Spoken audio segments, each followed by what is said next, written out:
तो दोस्तों इस समय हम मौजूद हैं रायबरेली ज़िले के सलवन में।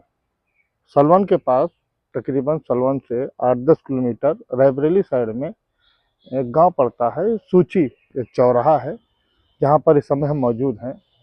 और आपको बता दें यहाँ पर एक अच्छा खासा हंसता खेलता परिवार यादव समाज का था। घर में तमाम खुशियाँ थीं। पूरे परिवार में हम आपको बता दें कि कौन कौन था। सर्वप्रथम माता पिता, माता पिता के साथ साथ 3 बुआ, 3 बुआ के साथ साथ 4 बहनें और उसके बाद एक बड़े भाई और उसके बाद एक छोटा भाई। दोस्तों अगर घर में सबसे ज़्यादा प्यार होता है किसी का, या तो सबसे बड़े बेटे का प्यार होता है और या तो सबसे छोटे बेटे का प्यार होता है।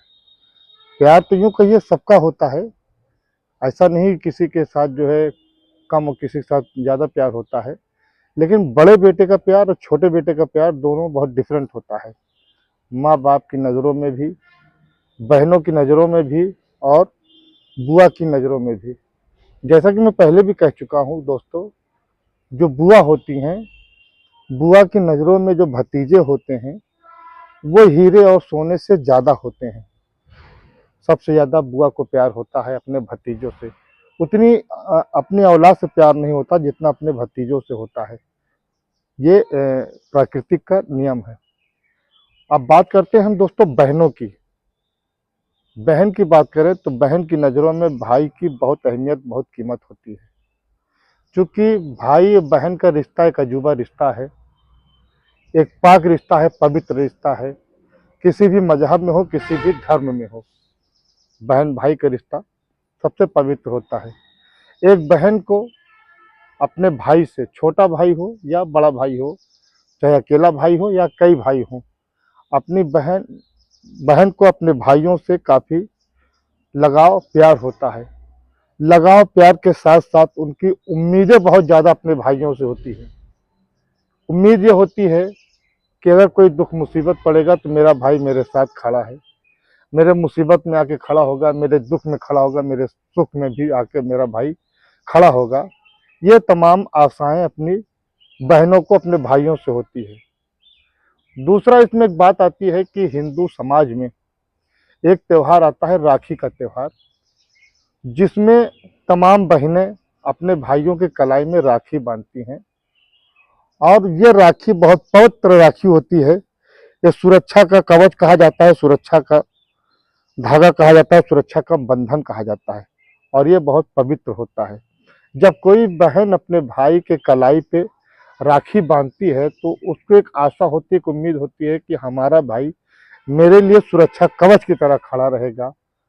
और हर भाई को यही उम्मीद होती है कि मैं अपनी बहन के लिए सुरक्षा कवच की तरह रहूं, मैं अपनी बहन की हिफाजत करूं, डिफेंस करूं उसकी। लेकिन अफसोस दोस्तों, भगवान को कुछ और प्यारा मंजूर होता है, जो बहन और भाई को अलग कर देता है किन्हीं कारणों से। अब आते हैं माता और पिता पर।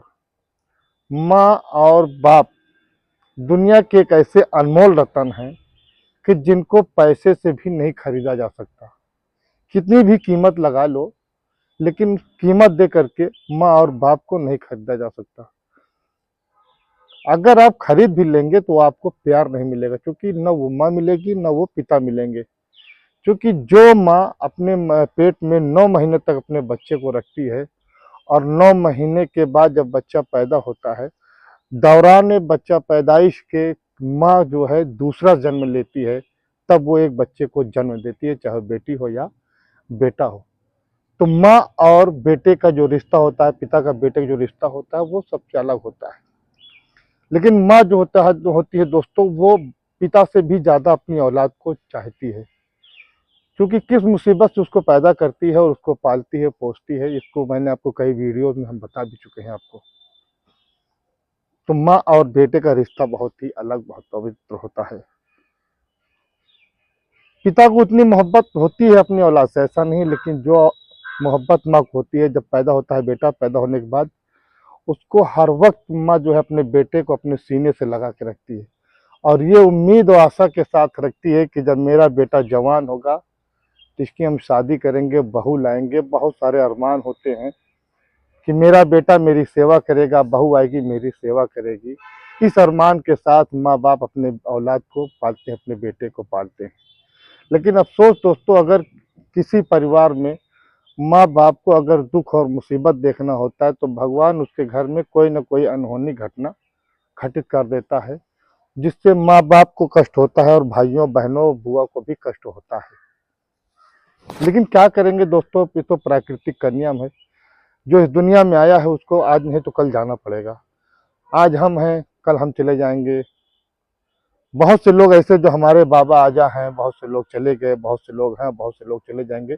इस दुनिया में कोई रहेगा नहीं।